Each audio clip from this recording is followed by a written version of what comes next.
You're listening to WCAT Radio, your home for authentic Catholic programming. Hello and welcome to another edition of St. Paul's Letters to America. I am your host, Ray Gerard, and this is the program that asks, what if St. Paul were alive today? What if he could write a letter to the people of America? What if, looking at what is going on in our country today, he was able to give us helpful advice? After all, he was the guy who was able to advise people in letters that have been read and reread for thousands of years, because that advice has, seen the test of time. It has passed the test of time. People have found it valuable, and there's only one reason that that could occur over such a long period of time, and that is because it's connected to the Almighty. It expresses the truth, things that aren't truth, things that aren't connected with the truth of reality. What will happen is people will notice the inconsistencies, the gaps, the flaws, the questions that are not answered, and over time, it'll just simply pass away. But not so with St. Paul. So what if he were here? What could he tell us? What would he tell us? Well, as we always do on this program, we try to do this with regard to one particular issue. And today, that issue is going to be our voting system. This year, we had a record number of people vote in a political election by mail. Now, that would seem an odd topic to talk about in the context of the writings of St. Paul. I mean, could St. Paul have anything to tell us about our voting system? Specifically, should you require voter identification? Should we continue to have a secret ballot? Does our voting system create opportunities for more dishonesty, more fraud, more voter fraud? These are very mundane, worldly issues that would seem far removed from the writings of St. Paul. But what is it about the writings of St. Paul that can apply to all of us, anywhere, anytime? And that's because we're all human.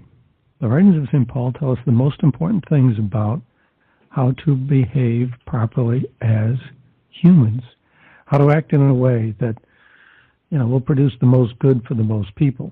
And so we're going to try to link these two. It might seem difficult to do, but that doesn't prevent us from trying to tackle these types of issues on this program. We have said before many times that this program will talk about things people say never to talk about together at the same time: religion and politics. In our country today, the two certainly seem not to go together. But we're going to challenge that and see whether or not they do. And the writing that we have from St. Paul is this: on the testimony of 2 or 3 witnesses, a fact shall be established.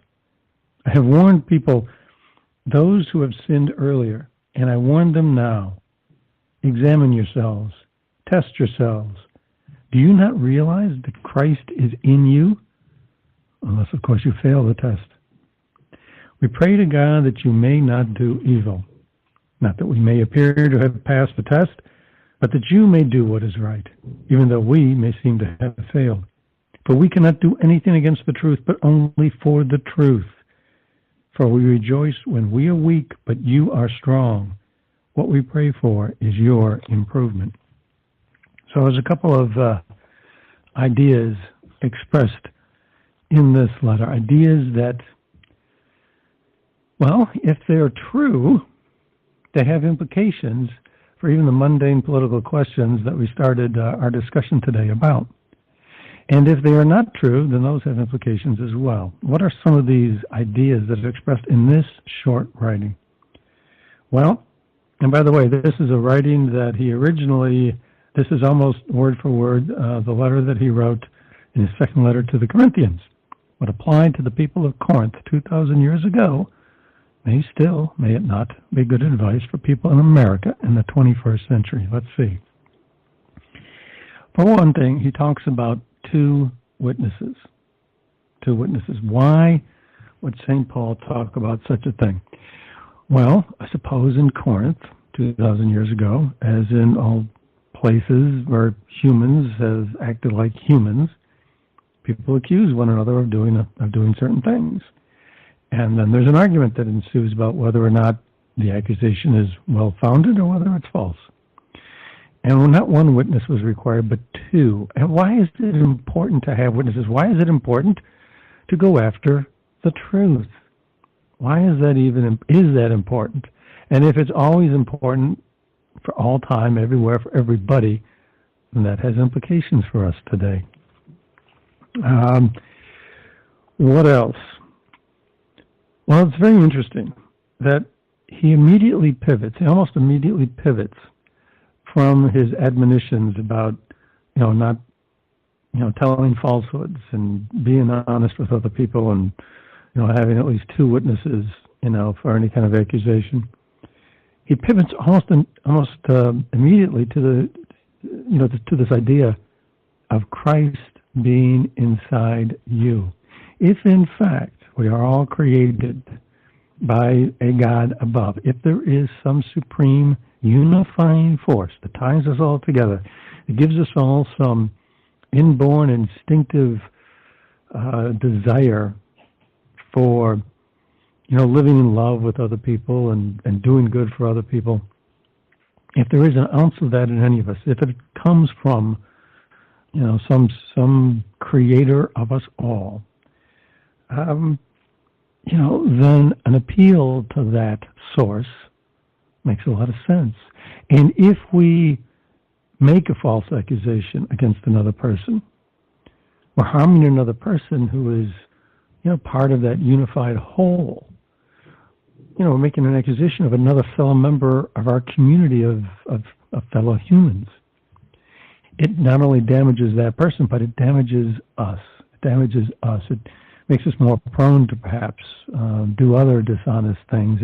There's a lot of discussion in neuroscience today about how, certain patterns of electrical impulses get established in the brain that we then become hardwired towards certain conduct and not hardwired towards other types of conduct. And it's because of things that we do that later on make ourselves more prone to do similar things. And so, it'll harm us if we act dishonestly towards other people. So he appeals to that's the reason why we need to be fair with other people. And then there's this humble exhortation to be better than he is. He doesn't try to pretend that he's perfect all the time in every way, but he freely admits it. And what he wants, what his fervent wish is, that other people will even be better than he is. As much as he tries to be good, he wants other people to still be better. Do we find that in our political system? And if more people had that attitude, if that attitude was something that was good, it was better for, people at large, if it's true, then would not our political system benefit by it? And if, in fact, that seems like too lofty a goal,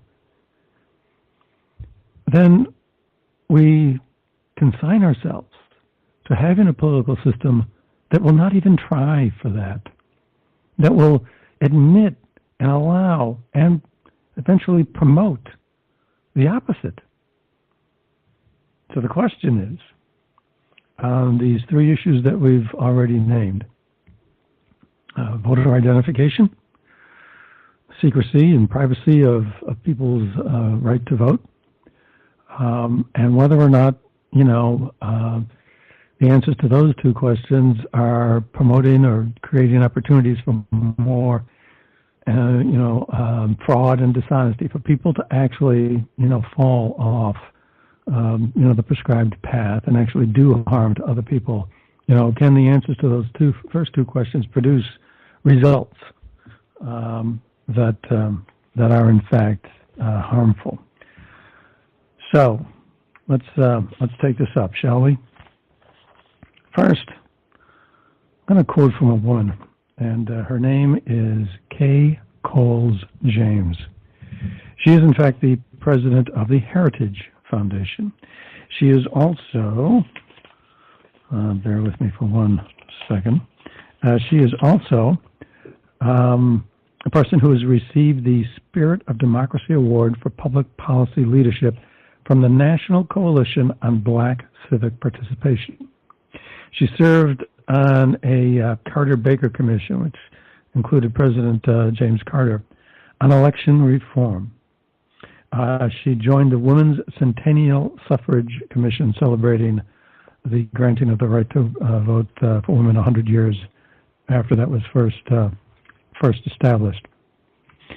So here's this woman who's got that type of background, and she says, quote, "The right to vote is among the most sacred rights we have as Americans.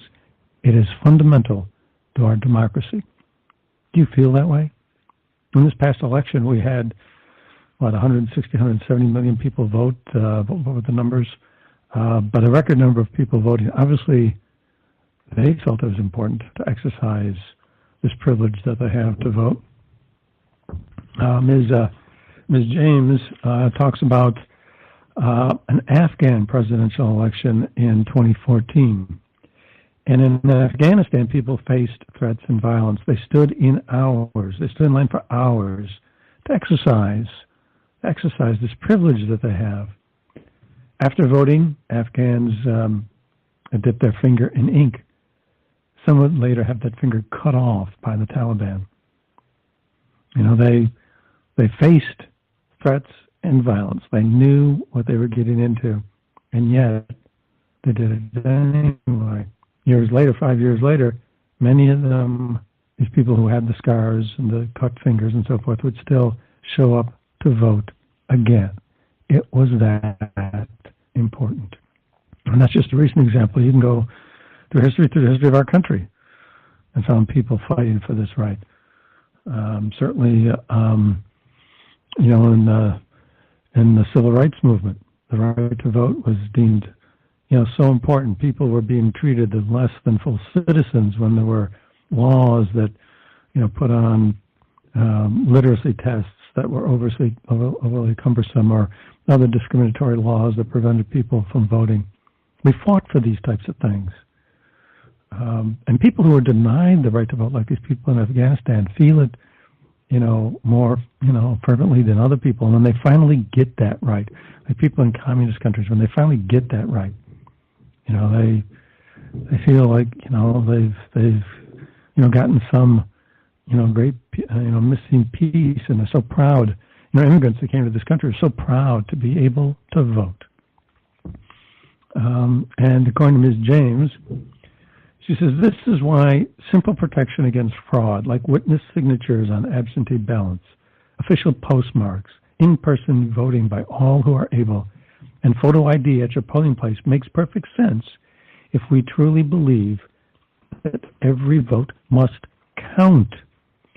Whenever you have somebody that, casts a vote that, is not by, a proper person, well, that cancels out a vote by somebody, who is a valid voter. So in any event, and she's not, she's not expressing ideas that, are new or novel.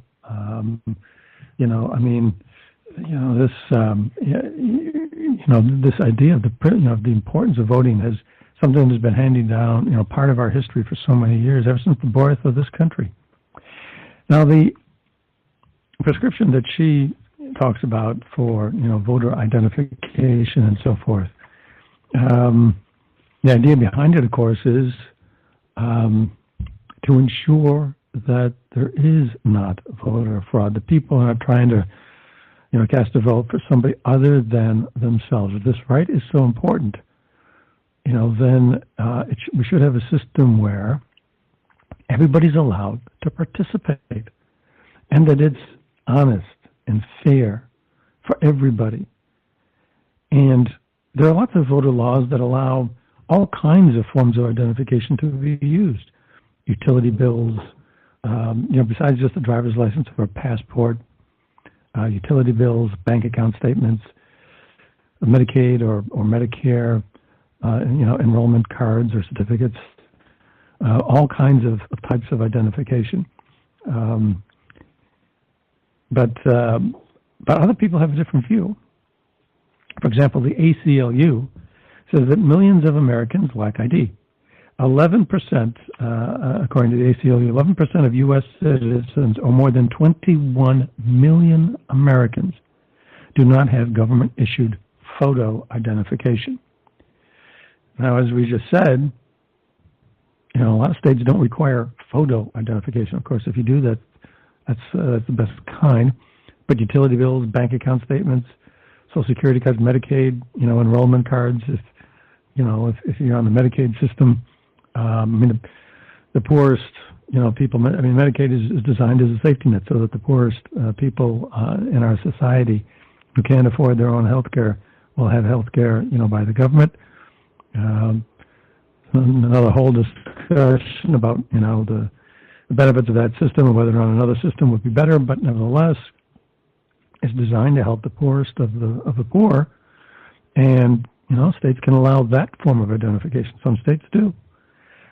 So the figure of 21% and 11 million Americans, once you take out photo identification and allow utility bills and Medicaid cards and things of that nature, then the number obviously must go down quite a bit. How much?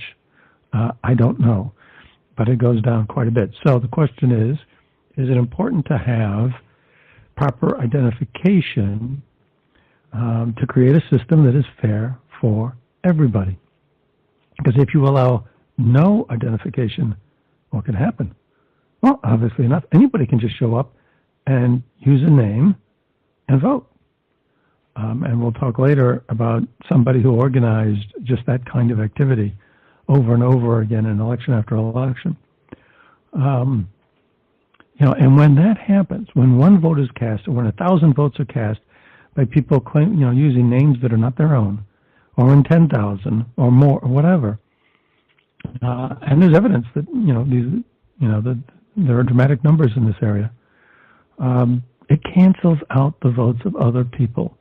So the good that, the good that we're trying to establish by making sure everybody has the right to vote will be defeated if we make it easier for people, to impersonate others. It's about honesty.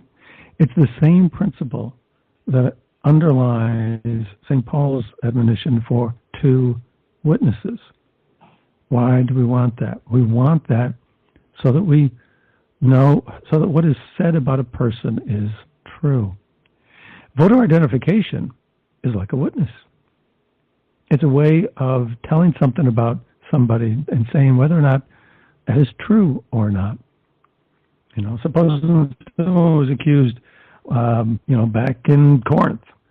There's this, there's this person named John Smith, and I heard somebody say that John Smith beat up a little boy, and then someone comes forward and points the finger at an individual and says, "Yep, that's the John Smith." Well, is that really that person's name? You got to have 2 witnesses. You got to have some proof. Voter identification is proof. So there is the same principle at work that underlies what we're talking about. Something from 2,000 years ago that would seem to be so far removed from what we're, from an issue that we have today, voter identification, is based on the same principle. We can learn something about what, a good answer would be today to this problem of voter identification based on this same principle. And why is that? Because we're talking about, at its core, truth and honesty. We're talking about, at the core of this, human behavior, human actions, humans acting one way towards other people, and whether they're being fair towards other people. These are the same issues. These are the time-old, well-worn, time-old issues. They're the same. The issues that we have today, the way people are acting today towards one another, these are not things that, just first existed here in America. It shouldn't be any surprise to us that thousands of years ago, similar issues were at work. And if, in fact, the need for verifying things about people is truthful, is important, then all of the implications that flow from that should be considered, by us. In any event, so that's how the stage is set here. In terms of voter identification, according to Ballotopedia. According to Ballotopedia, there are 18 states that require no voter identification. Some of the most popular states in our country: California, New York, Pennsylvania, I go down the list, Massachusetts, Maryland, Illinois, New Mexico, New Jersey, North Carolina, Oregon, lots. So we have a number of states that don't feel it's important for people to have some form of identification. They don't feel it's important for their electoral system. We're going to elect people who are going to represent us. We're going to elect people who are going to make laws that will affect all our lives. And that vote may not be fair. Some of these, a race could change on a small number of votes, or maybe a relatively large number of votes can be affected, can be changed by whether or not the system is honest, whether or not we deem it important to be truthful about this issue. So, 18 states. Also, with regard to mail-in ballots, there's a similar issue at play. For example, when you have a mail-in ballot, you're not going to be going to a polling place and walking up to an election official and presenting your driver's license or your utility bill or your Medicaid card or whatever. You're not going to do that. You're just going to sign a piece of paper and mail it in.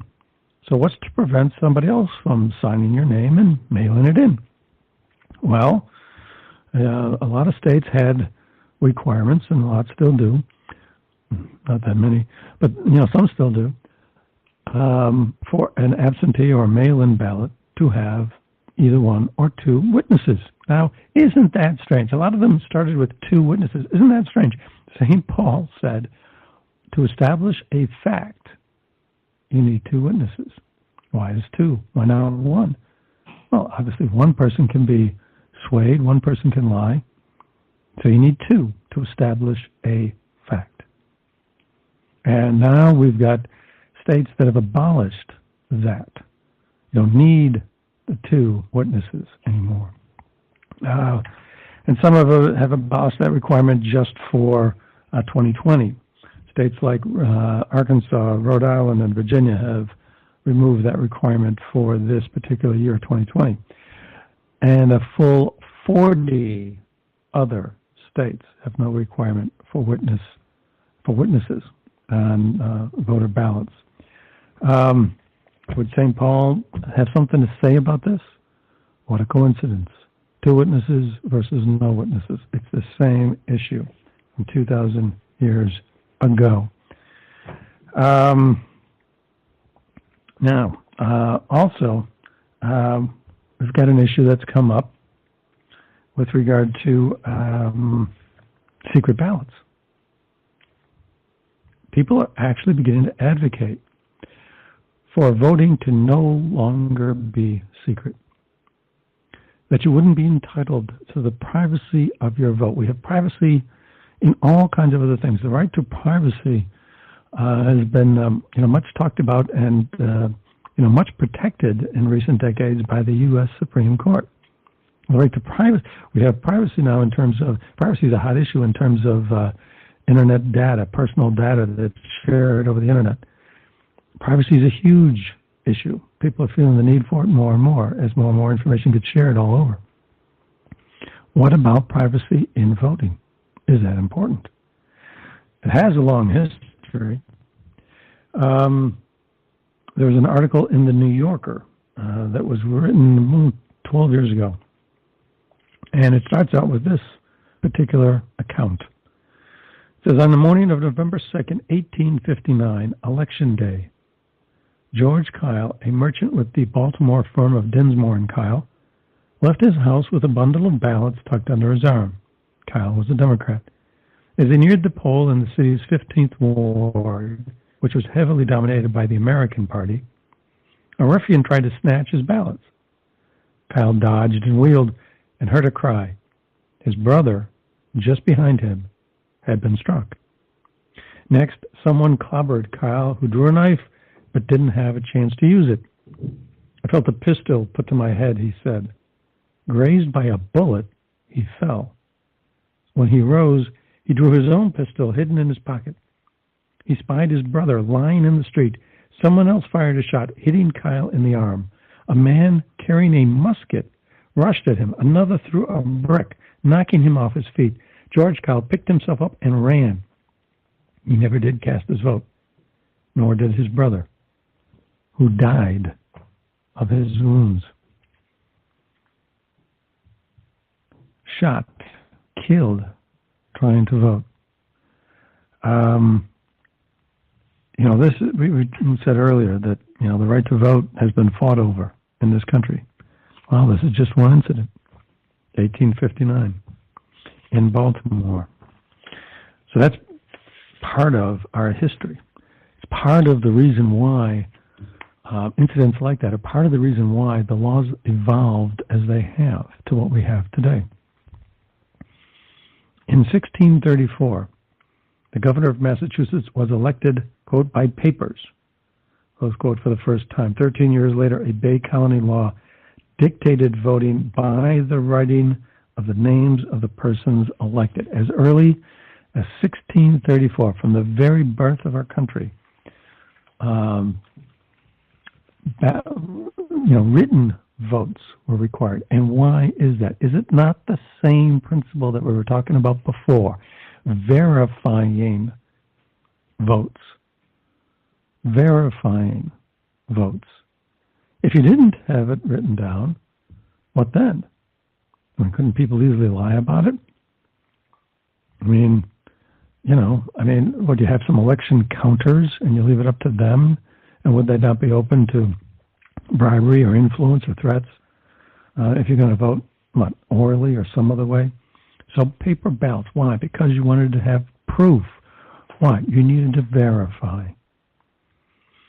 The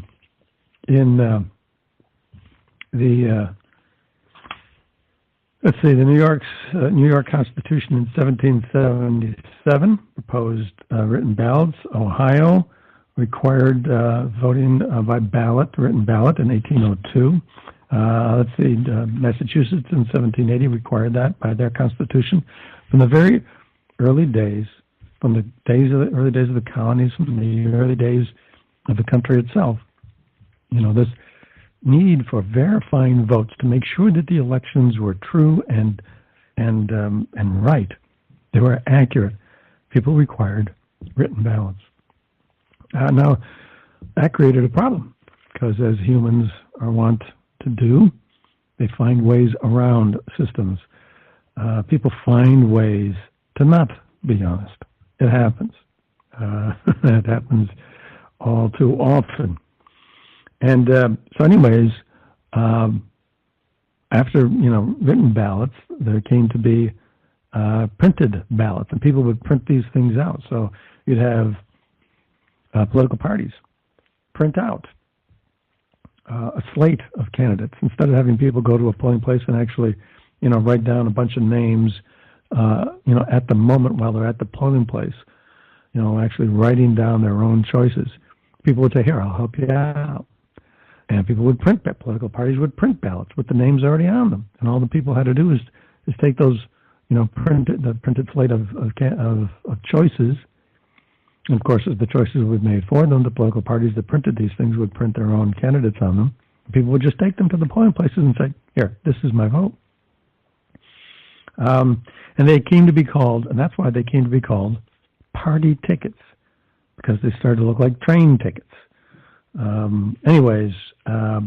Party tickets. So now we have, the good. We have laws that say, hey, you have to have written ballots for the purposes of verifying truth and honesty in your elections. And then you have the bad and the ugly, people looking and devising ways to get around that. And the author of this article in the New Yorker said that undeniably party tickets led to massive fraud and intimidation. Now, why is that important? Because this person who writes in the New Yorker is an advocate for getting rid of the secrecy of the ballot. But she recognizes that party tickets did this way to this mechanism people devised to get around honesty in terms of the written ballots led to massive fraud and intimidation. As early as 1830, James Mill in Scotland argued for a secret ballot to curb the influence of landlords and factory owners. If you didn't, you could have a factory owner and you'd have terrible working conditions in the factory. People were being oppressed by these wealthy factory owners or by landowners. And if that factory owner knew how somebody voted, if there's maybe a reform candidate that wanted to pass some laws that would, limit child labor or limit working hours or provide other protections, for the poor people of the community, and the factory owner could know who voted for that reform candidate and who didn't, somebody could lose their job. Working conditions could be made even worse. I mean, have no doubt that, when ballots were not secret, the people did these things.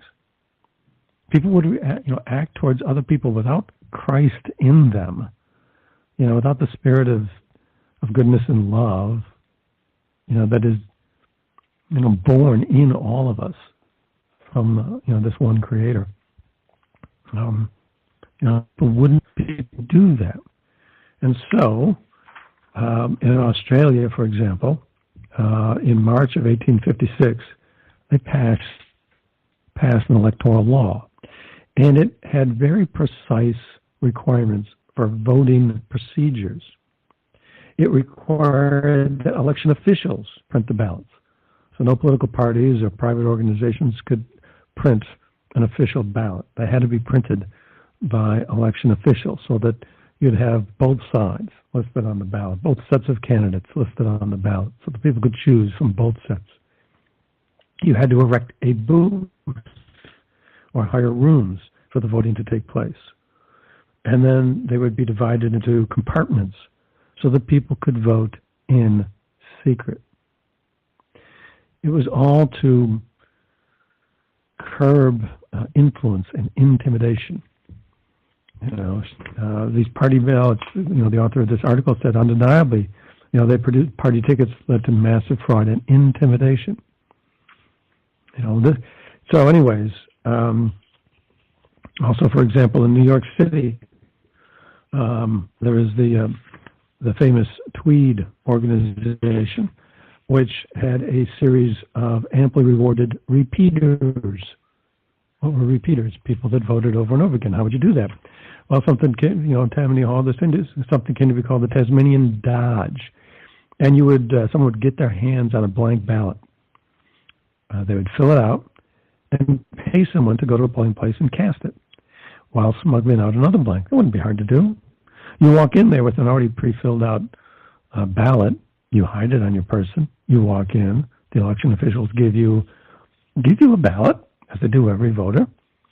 And then what you do is you take the ballot that you've hidden on yourself, cast that, and walk out with the new ballot that they gave you when you came in to vote. And what happened? And then you could just do this process over and over and over again. And you'd have these people called the Tweed repeaters. And in the 1868 presidential election, in the population, which was much lower at the time, 50,000 illegal votes were cast. In 1871, the New York Times started publishing the result of its investigation into these election, malfeasances. They found 50,000 illegal votes. Would 50,000 illegal votes be enough to change a presidential election today? Yes. Was it Pennsylvania in 2016 that went for the president, Mr. Trump, by 44,000 votes? This is 1868 that 50,000 electoral votes, 50,000 votes were cast illegally by this type of fraud. So and then there, many other instances, people began to pay for votes in San Francisco. People, paid $2.50 for votes in Indiana. You get a sandwich, persuaded, drink and a $5, such that the then eminent historian Francis Parkman declared universal suffrage, voting by the population at large, a failure. It got to the point where he thought it was a failure. But against this backdrop, this system that first originated in Australia began to become more and more prevalent. People started to adopt it.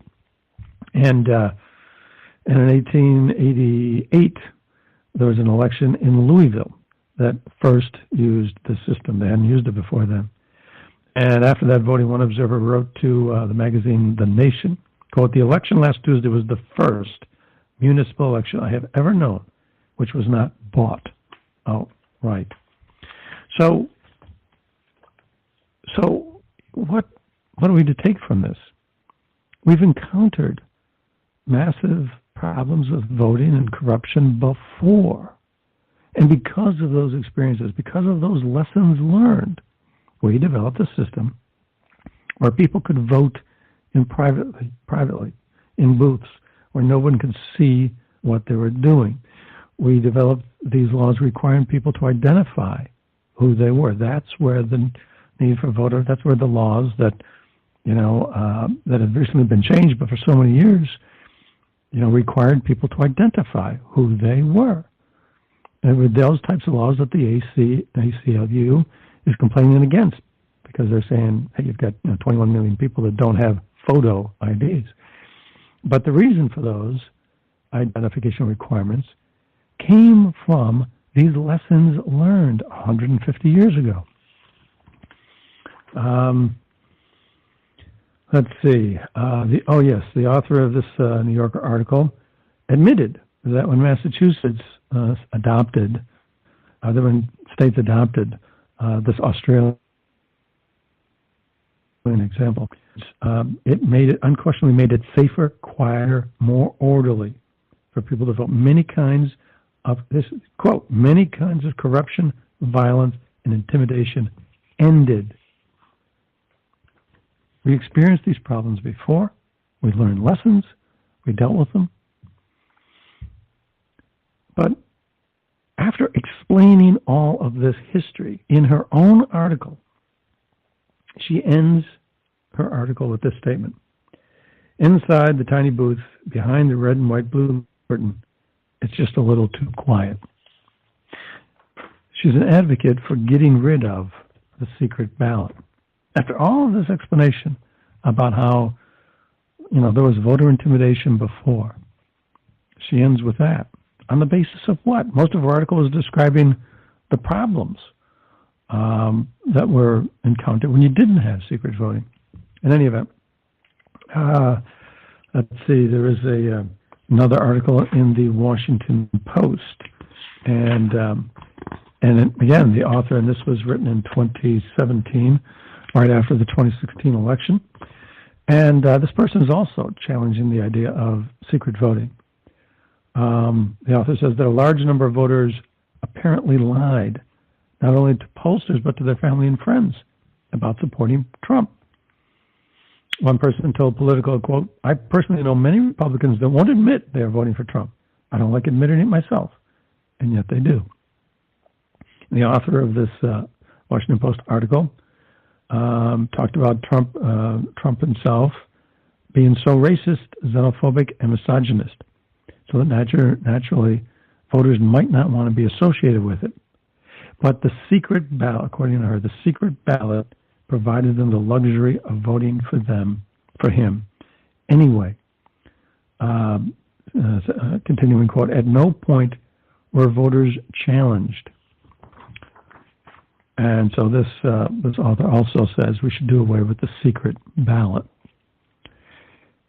There's one reason, there's multiple reasons why people could have voted for the president who won the election in 2016, even though others regarded him as racist, misogynist, and xenophobic. Maybe they didn't regard him that way. It's important that if, in fact, people lied to pollsters, I mean, what a bright line test this is. What, dramatic evidence this is. If people lied to pollsters, so in the public sphere, when what they were saying was going to be public knowledge, they said one thing, and then in the privacy of the voting booth, they did another.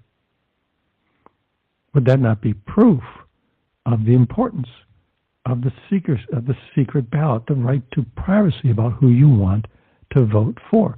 You can still have the arguments and the challenges and the debates about whether the candidate was a racist or misogynist or xenophobic, but people can still make up their own minds, and they wouldn't be scared if they came up with a viewpoint different than those accusing the other person, accusing the candidate of being racist and so forth. It is a recognition, the secret ballot is a recognition of the right of people to be free, the right to privacy, the right to do in private what you want without other people looking and telling you what you should do, is the right to have freedom. St. Paul often talks about do not live in slavery, but be free. The idea of free will is a doctrine, a dogma that has been part of the Catholic Church since its founding. The right of people to be free is also something that has been a truism for this country. It's a principle that this country has, lived on, was founded on. These things are not separate ideas. They're not separate principles. What is good for people in the context of human relations is also good for societies. Societies should be based on moral laws. That is why religion and politics can go together. Religion and politics don't need to be wedded together where you're telling somebody to belong to a particular faith. You don't want the government doing that. But when government and political leaders base their decisions on laws, the laws they create that govern human relations on moral principles, then of course religion and politics can go together. And so when St. Paul talks about having Christ in you, he's talking about this very idea. Christ didn't force anybody to follow him. He didn't try to start a movement, a political movement that was based on military might. Didn't try to force people through the use of military force. People were expecting a Messiah of that nature, but that wasn't what he did. The famous discourse on the bread of life. So many people left him, and his apostles and closest disciples were the only ones left. I mean, this is where thousands of people had gathered, where you had just had this the multiplication of the loaves and so forth. There were thousands of people there, and so many left that he only had a handful of people afterwards. And what did he ask them? He asked them, "Will you leave me too?" He didn't criticize those who had left, and he recognized the choice of the people who were still there, that they could leave too if they wanted. It's this idea of treating other people the way you would want to be treated. It is love for other people. It is humility.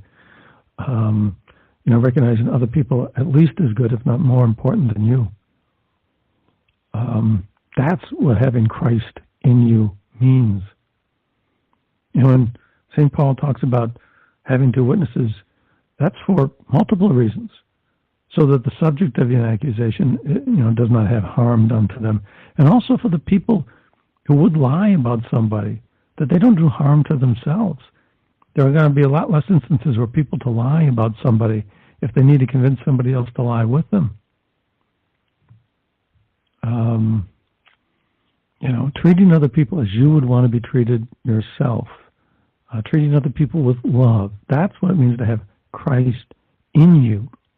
And when we want to, challenge other people, how can you think that way, and subject them to public ridicule because they voted the wrong way, we're not treating them the way we would want to be treated. We're not treating them with love. We're not treating them with humility. Why don't they have the right to vote the way they want to vote? Why should we have the ability to try to change what they would otherwise do by subjecting them to public ridicule? If they wanted to vote a certain way, why shouldn't we let them? All of this talk is based on the idea that, well, if you don't have two witnesses, if you don't have verification, if you don't let people do what they want to do in private, then you're going to have more corruption, more cheating, more fraud, more dishonesty. Is that true? There's an article, came out, in the New York Post, yeah. And in this one, there was an insider who came forward. He said he was a proponent, he was an organizer of cheating, had been for years, located primarily in New Jersey. He said there wasn't a race in New Jersey last several decades that he didn't have a hand in, or his people didn't have a hand in, even down to the lowest level of a fire commissioner. He said even on the local level, the cheating was much easier. State, high, low, important, unimportant, all the races. And it flourished in New Jersey. Why? Because, in his estimation, because they didn't have voter identification requirements. They didn't need to have, in effect, witnesses. The witness from an identification document. It's just another type of witness. The Post verified this guy who came forward. It wasn't just, they verified his identity. They verified his rap sheet and his long history of working as a consultant to various campaigns. Not just somebody who apparently was making up his involvement with political campaigns. He came forward recently because he was a Bernie Sanders advocate. When Bernie Sanders lost the nomination, he no longer had a dog in the race, so he decided to give an interview to the Post. Now in New Jersey, the way they vote by mail-in is that there is a ballot that comes in a large envelope, and inside the envelope is a return envelope, and there's also a certificate of mail-in voter. The ballot itself that comes in the envelope, the ballot itself has no specific identity features, no security features, like a stamp or even a watermark. He said you can put it in your copy machine and it comes out the same ballot. You can manufacture ballots. Now, wouldn't it be easy to put a watermark on a document? My goodness. Any computer nowadays can produce a watermark. Anyways, he said the problem was with the envelope. He said you can't recreate the envelope. That was more difficult. So he said what you would do is you'd have to collect real envelopes. So they'd go around. He'd have operatives. He'd have scores of operatives, and they'd go around and they'd offer as a convenience to people to mail their ballots in for them. They'd go door to door. And they'd collect all these. And then he said to open them up and reseal them would take literally 5 minutes per ballot. And you'd open it up, take out the official, the authentic ballot, and put it in a counterfeit ballot, seal it up, send it in. He said sometimes you would get postal employees to also be involved. And in districts where, for example, there's a strong Republican presence, they'd simply throw them out. And we've had, stories of that occurring. He said nursing homes, for example, they'd have nurses who would, be part of their network, and the nurses would go room to room and literally fill out the ballots for people, all against the law. He said they'd have people, because you didn't have voter identification requirements, He'd have people go to the polling places. He said it was publicly available information to determine registered voters, to come up with the names of registered voters who regularly made a practice of not voting. And then you just go give your name. You didn't have to produce any kind of ID, and you would cast their vote. He bragged about the fact that he was the inventor of the bent corner. What was the bent corner? Well, if you'd have a counterfeit ballot, you would bend the corner. And he said they wouldn't stay bent, but nevertheless, the indentation would still be there. And when a mail-in ballot, came into a democratically controlled, election, counting office, they'd see the bent corner. They'd open it up, and they would automatically put the ballot, in with the good ballots.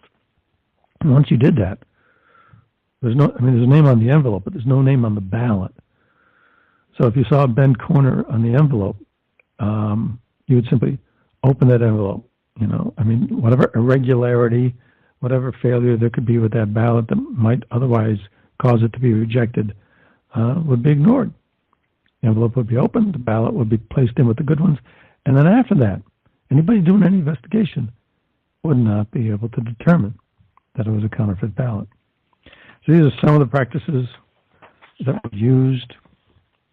There's an article in the Federalist that talked about a lot of problems that we've got. For example, overnight there was a district there was a vote tally that there's a vote dump for Mr. Biden, where 138,339 votes were added to Mr. Biden's tally, and 0 for Trump. The odds, of course, of that being authentic are ridiculous. And so somebody noted it, and they posted it on Twitter, and Twitter censored it. Apparently what had happened was that there was a data error, and there was an alleged typo where somebody inserted a single 0. Instead of 15,000 or 13,000 votes, it became 130,000 votes. Whatever. The significant thing here is Twitter censored it. And when they were called, there were people talking about this. And when people complained about Twitter censoring it, they didn't back down. They maintained, the blockage on people commenting on Twitter about this. But it was before, but they weren't able to suppress enough of it. So, and it was only because this was initially discovered on Twitter that, people began to get upset, an investigation was demanded, and that the correction was made. But if the word isn't able to get out, that never would have happened. The correction would not have happened. Dishonesty. Are we creating a system and allowing, when Twitter says this shouldn't be censored, when Twitter says this should be censored, they're condoning the practice. They're condoning whatever irregularity might have occurred. Why shouldn't people have the freedom to at least be able to talk about it? Well, interestingly enough, and then there's there's a former governor of Illinois, Rod Blagojevich, who gave an interview recently. He says his experience with elections has given him, knowledge about this sort of thing. And he says, that it's a time-honored tradition that in democratically controlled polling areas, he said, during the middle of the night when, the votes start to go the wrong way, they stop the counting of the votes. And then he said in the wee hours of the morning, in the dark of the night, the stealing starts. But what he said, this year, he says, and even for him, he said, this year, I've never seen such a magnitude of this problem. He says, people are doing it with impunity, and they're doing it because the media is simply looking the other way. This is becoming more brazen. As an example of that, a report came out of Michigan. There was a postal worker who blew the whistle on something. There was a branch manager who told people on November 4th, the day after the election, to collect ballots wherever they found them. in mailboxes, collection boxes, etc., and that at the end of the day they would separate them from the standard letter mail so that they could be then postmarked November 3rd. On November 4th, people are supposed to collect ballots so that they can be postmarked November 3rd. Why? Because the law in Michigan required that kind of a postmark for a vote to count. Ignoring the law. And the person didn't, I mean, he told a group of postal workers he wasn't afraid of somebody maybe reporting what he was doing. He was breaking the law, but did it with all kinds of witnesses because he felt confident enough that none of those witnesses would come forward. What are we? We're creating an atmosphere where you can't report on problems, and people, can, condone this kind of behavior. It begins to be a system where people feel more confident in the wrongdoing. They feel they have impunity. This is what comes about when you do not stand firm for the principles of honesty and verification. And if you set up a system where people don't have to have a witness, whether it's a Medicaid card or somebody else, a friend signing their mail-in ballot, or anything else that verifies whose they are, then why shouldn't people act with impunity? I mean, why shouldn't we do these types of things? The system, the government, the authority that we have tells us it's okay. Who stands for the principles of honesty and truthfulness? And when we encourage other people to act in such ways, we're, helping them hurt themselves with, dishonest acts. If we, paid attention to the writings of St. Paul, if we really wanted to exhort other people to be better than us, to be more honest, more truthful, more fair than even we ourselves were, if everybody exhorted everybody else to be truthful and honest and like Christ, we wouldn't have this. And the more we go down this road, the more we deviate from the path that St. Paul talks about, the more we deviate from being like Christ, the more problems we create for ourselves. Well, this has been another edition of St. Paul's Letters to America. We thank you for being with us. We hope this has been a little provocative, a little interesting. We hope you'll join us again. And until the next time, may God's best blessings be with all of you. Hello, God's beloved. I'm Annabelle Mosley, author, professor of theology, and host of Then Sings My Soul and Destination Sainthood on WCAT Radio. I invite you to listen in and find inspiration along this sacred journey we're traveling together to make our lives a masterpiece and, with God's grace, become saints. Join me, Annabelle Mosley, for Then Sings My Soul and Destination Sainthood on WCAT Radio.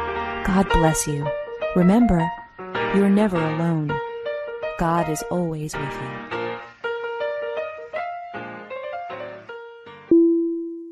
Thank you for listening to a production of WCAT Radio. Please join us in our mission of evangelization. And don't forget, love lifts up where knowledge takes flight.